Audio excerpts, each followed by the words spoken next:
Hey everyone, so here we are. As you know, I'm usually a few minutes late. I actually did have to brew my tea because what's tea with B at 3 without the tea? It's just B. Anyway, so what I wanted to talk about today is something that's really, really important and something I know some of you probably have in some areas and maybe others you don't. So what am I talking about? It is commitment. And what I mean by this is asking yourself the question, where am I all in and where am I half in, one foot out? Because the thing is, as we know, we say we want something and we commit to it. And whether that might be signing up for something, paying some money, maybe even attending some, trainings or, events, whatever it might be. But as we know, that is not enough. You can buy all the things in the world from the most successful people, but if you never actually stop, if you never actually apply, if you never actually embody what it is that they're talking and teaching you about, it's just information. And let's face it, we're in the age of Aquarius. There's a lot of information. It is the age of Aquarius, which is all about the age of information. So that's not going anywhere. We're going to be here for a while. So it's only going to get even more pronounced. So the thing is, as we know, you can be Googling and using search engines to find information on just about anything. And quite often, I don't know about you, I've done this where it's like you go and find some information. This is the missing piece. This is great. And then you move on to something else. This is amazing. And look, there is a time and a place, but when it comes to actually creating the life that you want more intentionally, I want to ask you, it's like, are you actually taking this information and doing something with it, or is it just nice information? Now, in human design, so I speak about this sometimes, as you know, I've studied human design. I'm a manifesting generator, and if you're not sure what your human design is, you can literally Google free human design chart, and you can find out your type, your authority, you can see what energy centers you have defined or open. But they have various 9 energy centers. So 70% of the population have an open head. What that means is it's either open, it's undefined, it's not colored in, it's not defined.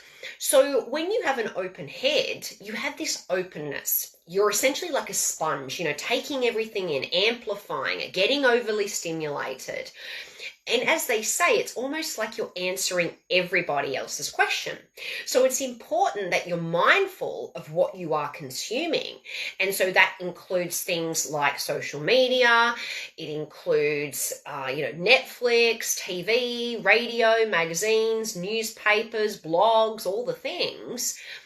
And the other piece of this is when you are over consuming everything else, you're not really staying in your own lane.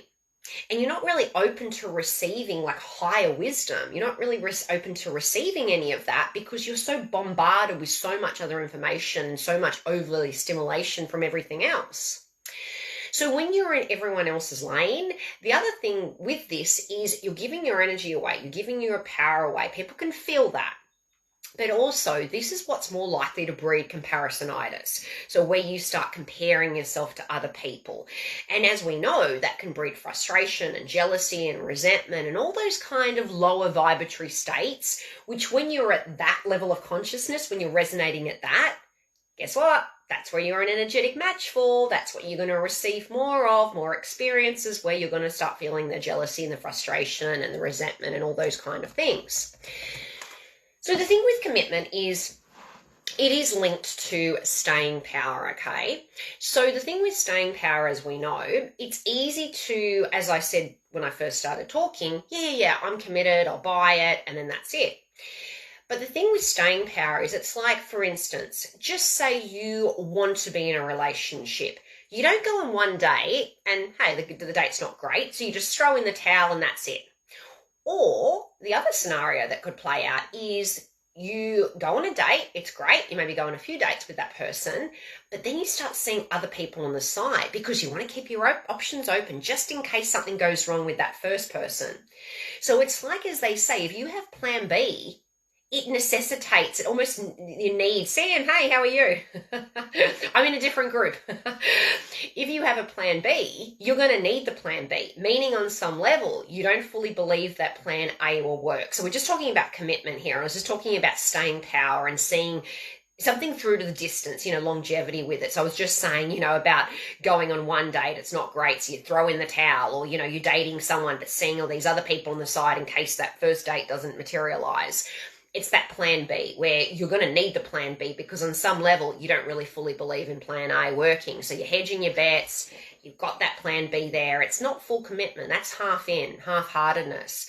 And it's the same within a business context. And I'm guilty of this, and I see this quite often. It's like people put an offer out and there's no likes, there's no, there's crickets, there's no traction. So you take it away. And likewise, it's like with the gym, getting healthy.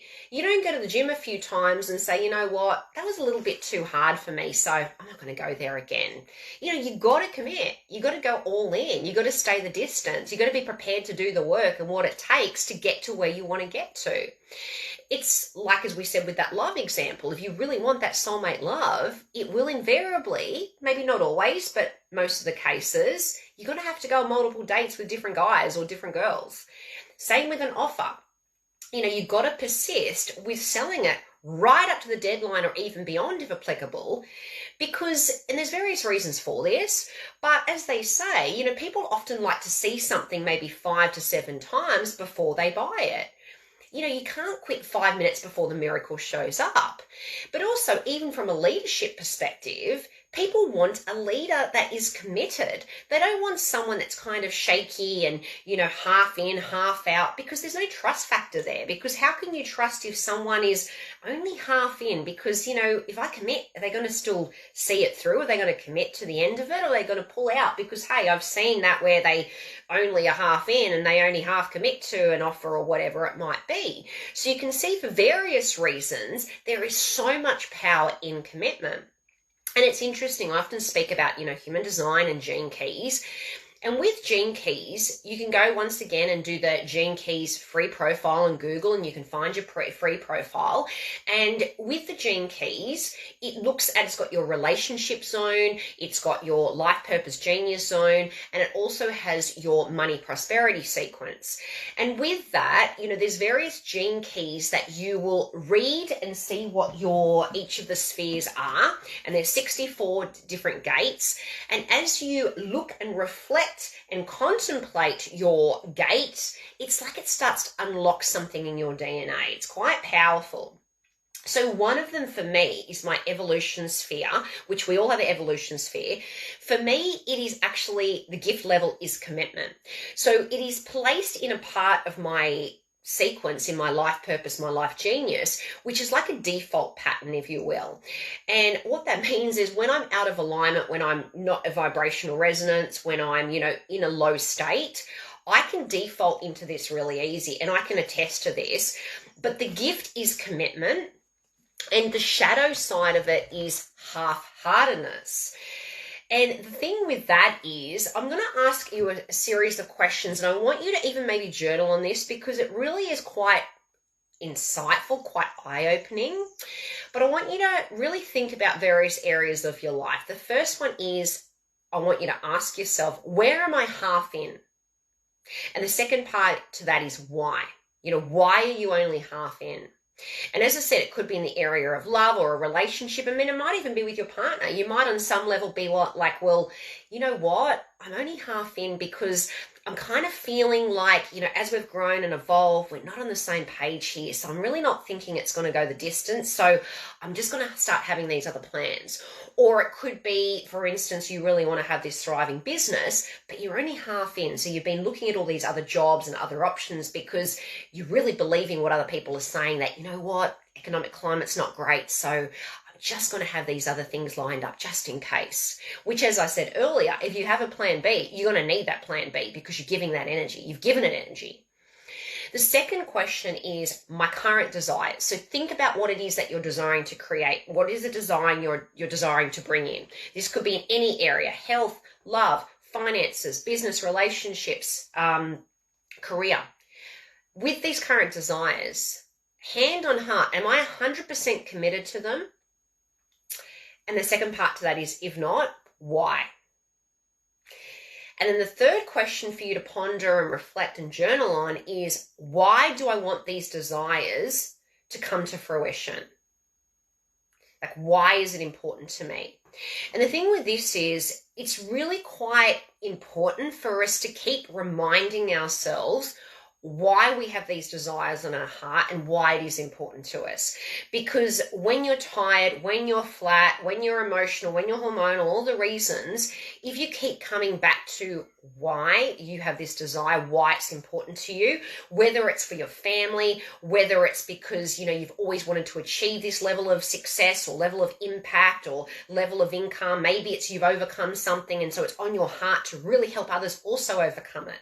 Maybe you want to reach a certain amount of money because once you're at that level, then you know that you can put your children through college or uni or whatever it is, or school, or then that you've got all this money that you can donate to these charities that are on your cause. Whatever it is, you need to keep coming back to that. So this is all around commitment. It's all around, as we said, like, are you fully in, or do you have a plan B, or are you half in? So I really want to get you to think about that because, as I said, it's applicable for every area of our life. Commitment, as we said, it's linked with staying power. So do you have that full staying power, that ability to stay the distance? Because that's what it takes. And if you are wanting to, if you're feeling in alignment, I encourage you to really declare that for something that's really important to you, something that you really want to create for yourself and your life and your family and your friends. I'm fully in. I'm fully committed to achieving my desires. And there is something very powerful with making a declaration like that. But as we always say, yes, you can say everything. Yes, you can read all the information, but you need to apply it. You need to embody it. You need to live and breathe it and make it part of your wiring. So anyway, that was my tea with B. So I'm going to continue my little immunity tea before it goes cold. I'm wearing lots of pink today, pink for Barbie. Let me know if you've caught up with the Barbie movie. I did. I thought it was pretty fun, So I know it's sort of had mixed reviews, but hey, that's with any movie, let's face it. So anyway, lots of love. I will see you soon and have a great rest of the week. Bye.